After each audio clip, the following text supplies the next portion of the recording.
Shalom saudara, jumpa lagi dengan saya Hendra Kusuma di program pembelajaran firman Tuhan dan juga motivasi untuk kehidupan kita semuanya. Saudara, ketika Yesus melayani kurang lebih 3,5 tahun di muka bumi ini, saudara, ada beberapa kelompok yang seringkali selalu untuk mencari-cari kesalahan Yesus, yang saya mau katakan bahwa mereka adalah kelompok-kelompok yang sangat-sangat agamawi, saudara. Mereka adalah orang-orang yang rohaniawan, yang kita sebut biasanya adalah orang Farisi, ahli-ahli Taurat, dan juga para Lewi, saudara. Nah, mereka lah yang selalu mengiringi perjalanan pelayanan Yesus kemanapun Yesus pergi. Selalu pasti ada orang-orang ahli Taurat, orang-orang Farisi, orang Saduki, orang-orang Lewi di situ. Itu selalu ada mendampingi Yesus. Nah, tetapi mereka mendampingi Yesus bukan untuk mendengar perkataan Yesus, tapi justru mencari-cari celah di mana letak kata-kata Yesus yang bisa dipakai untuk menyerang pribadi Yesus dan juga pelayanannya, saudara. Nah, saudara, di dalam Injil Lukas pasal yang ke-10, nah, saya coba ingin membahas dari Injil Lukas pasal 10 ayatnya yang ke-25 sampai ayat yang ke-37, saudara. Nah, kita tahu kisahnya di sini adalah kisah tentang orang Samaria yang baik hati. Nah, satu kali ketika para ahli Taurat bertanya, orang-orang yang mengikuti Yesus bertanya, "Siapakah sesamaku?" Nah, sehingga Yesus memberikan perumpamaan tentang orang Samaria yang murah hati, orang Samaria yang baik hati, dan Yesus memberikan perumpamaan yang terbalik, saudara. Ketika orang Yahudi bertanya, "Siapakah sesamaku?" Dia memberikan sebuah perumpamaan tentang orang Samaria yang baik hati yang menolong orang Yahudi. Padahal kita sudah tahu bersama bahwa orang Yahudi dengan orang Samaria memiliki hubungan yang tidak bagus. Bahkan cenderung mereka selalu mendiskreditkan orang-orang Samaria sebagai orang-orang kafir, saudara. Nah, saudara yang Tuhan, saat ini saya ingin berbagi, saya mau share dengan satu tema, saudara, yaitu bukan buta mata, tetapi buta hati. Nah, saudara, bukan buta mata, tetapi buta hati. Kalau orang Yahudi, memang orang-orang Farisi, mereka tidak buta mata. Tetapi mereka seakan-akan seperti orang yang buta hati, sehingga berusaha untuk mencari-cari kesalahan, tetapi mereka tidak melihat, justru mereka lah yang lebih banyak melakukan kesalahan. Makanya Yesus berkata, "Engkau melihat selumbar yang ada di mata saudaramu, tetapi engkau tidak melihat ada balok di matamu yang engkau tidak lihat sendiri." Padahal Yesus katakan, bersihkan dulu, hilangkan dulu balok itu, baru engkau bisa membersihkan selumbar yang ada di mata saudaramu. Nah, saudara yang sama Tuhan, dari ayat-ayat yang saya ingin bagikan dari Lukas pasal yang ke-10 ayatnya yang ke-25 sampai ayat yang ke-37, ada 3 hal yang ingin saya bagikan tentang kenapa disebut kenapa saya menyebut orang-orang Farisi ini, orang-orang ahli Taurat ini, orang-orang Lewi ini yang menganggap dirinya adalah orang yang paling bagus, paling baik, strata sosial level mereka paling tinggi. Justru saya katakan mereka adalah orang-orang yang justru mereka adalah orang-orang yang buta hati, bukan buta mata. Nah, saudara. Nah, saudara sama Tuhan, kalau saudara lihat, saya ingin berbagi lewat kisah ini, ada ciri-ciri orang yang buta hati. Nah, kalau mengambil contoh dari kisah dari Lukas pasal 10 ayat 25 sampai 37 ini, saya akan memberikan 3 poin, saudara. 3 poin ciri-ciri orang yang buta hati, bukan buta mata, saudara, tapi buta hati. Kalau orang matanya buta, belum tentu hatinya buta.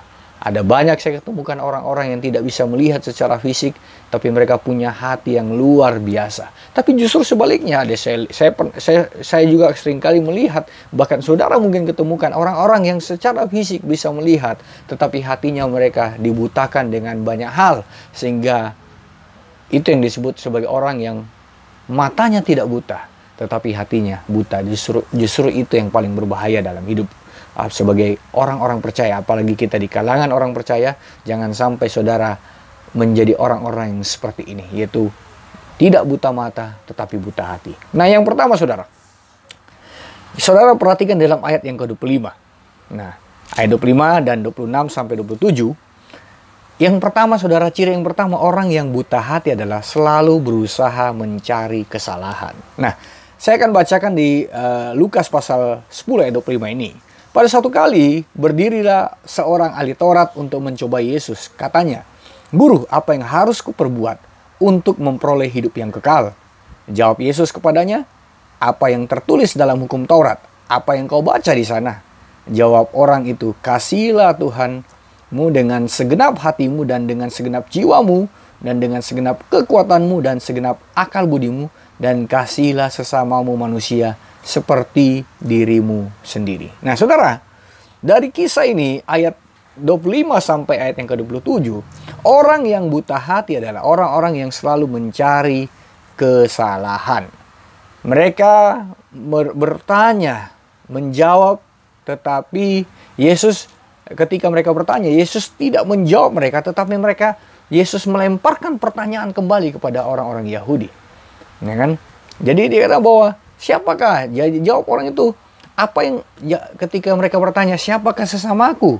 Ya, apa yang kuperbuat supaya hidup ini saya memperoleh hidup yang kekal? Oh, dia bilang, apa yang kau sudah perbuat? Ya kan? Apakah apa yang tertulis dalam hukum Taurat? Nah, jadi mereka berusaha untuk, kata Yesus kepadanya, jawabanmu benar, perbuatlah demikian maka engkau akan hidup. Nah, saudara, kalau kita baca ayat-ayat ini, saudara, dari Lukas pasal 10 ayat 25 sampai 27, kita menemukan ternyata orang-orang Yahudi, orang-orang khususnya orang-orang Farisi, adalah orang-orang yang selalu berusaha untuk mencari-cari kesalahan dari Yesus. Dan kita tahu bahwa mereka tidak pernah menemukan kesalahan dalam diri Yesus selain mereka menganggap Yesus itu melanggar aturan-aturan Taurat. Makan pada hari Sabat, melakukan penyembuhan pada hari Sabat, makan tidak cuci tangan, dan banyak lagi hal yang dilakukan oleh Yesus yang justru membuat mereka merasa risih dengan apa yang Yesus lakukan, sehingga berusaha untuk mencari-cari kesalahan. Nah, bukankah saudara, kita banyak menemukan orang-orang di sekitar kita, mungkin rekan kerja kita, di tetangga kita, di kantor kita, atau dimanapun kita berada. Kita banyak menemukan orang-orang seringkali memiliki sifat-sifat yang seperti ini. Mereka melihat, tetapi di satu sisi hati mereka dibutakan karena berusaha untuk mencari-cari kesalahan orang lain. Saudara, kalau saudara sibuk dengan mencari kesalahan orang lain, maka saudara tidak akan pernah melihat sisi baik dari orang-orang tersebut, saudara. Saudara tidak akan pernah bisa melihat sisi baik dari orang-orang yang saudara cari kesalahannya. Karena setiap orang pasti punya kesalahan. Kalau saudara cari, tentu pasti temukan. Tetapi masalahnya adalah, kalau saudara cari dalam pribadi Yesus, wah, itu salah banget.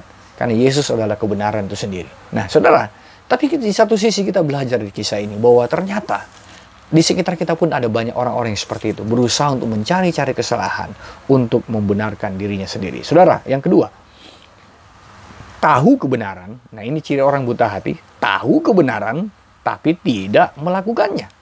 Ayat 29 dan 37, saudara. Nah, ayat 29 berkata begini. Tetapi untuk membenarkan dirinya, orang itu berkata kepada Yesus, "Dan siapakah sesamaku manusia?" Nah, saudara, ayat 37 berkata begini. Jawab orang itu, orang yang telah menunjukkan belas kasihan kepadanya, kata Yesus kepadanya, "Pergilah dan perbuatlah demikian." Nah, ini kisahnya ya, ketika Yesus berikan perumpamaan tentang orang Samaria yang baik hati. Nah, mereka berusaha untuk tahu kebenaran. Jadi ketika mereka sudah dikasih tahu kebenaran, tapi tidak mau melakukan kebenaran dengan alasan-alasan bahwa ya sesamaku siapa. Nah, makanya Yesus balik kisahnya. Sesamanya adalah orang Samaria yang baik hati. Bukan karena kita satu ras, satu suku, satu bangsa, tapi justru orang-orang yang baik hati, orang-orang yang menolong saudara, yang disebut sesama kita. Nah, saudara, kadang-kadang kita menemukan orang-orang tersebut, orang-orang di sekitar kita yang seperti itu, saudara.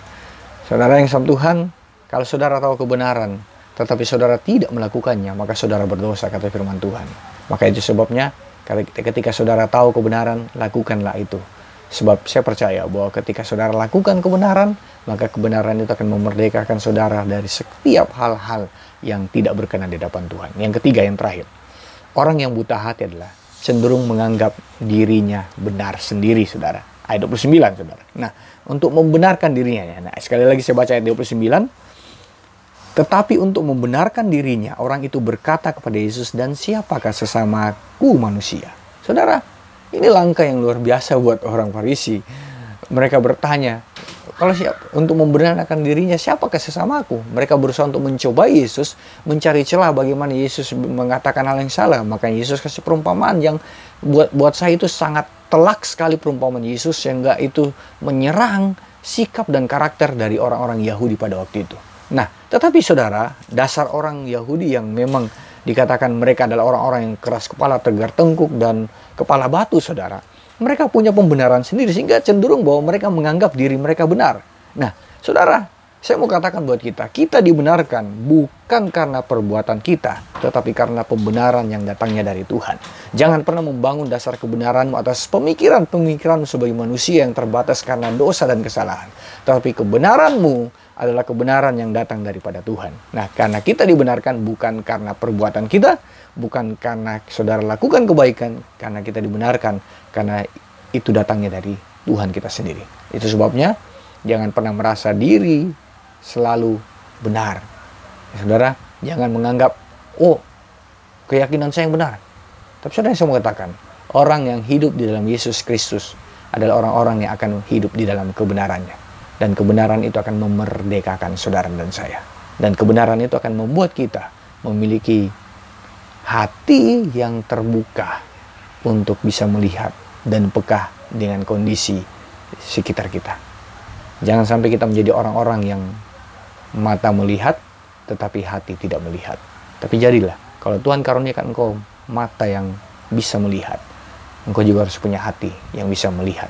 Sebab buta hati itu jauh lebih parah, lebih sadis daripada saudara yang buta mata tetapi hatinya tidak buta. Jadi saudara sama Tuhan, mari kita belajar dari kebenaran ini supaya kita tidak menjadi orang-orang yang melihat secara fisik, tapi kita menjadi orang yang buta secara rohani, buta mata kita, buta hati kita untuk melakukan hal-hal yang terbaik di hadapan Tuhan. God bless you saudara, semoga kebenaran ini memberkati kita semuanya.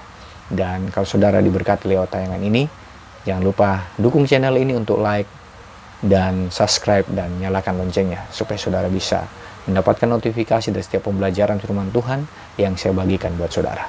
God bless you. Amin.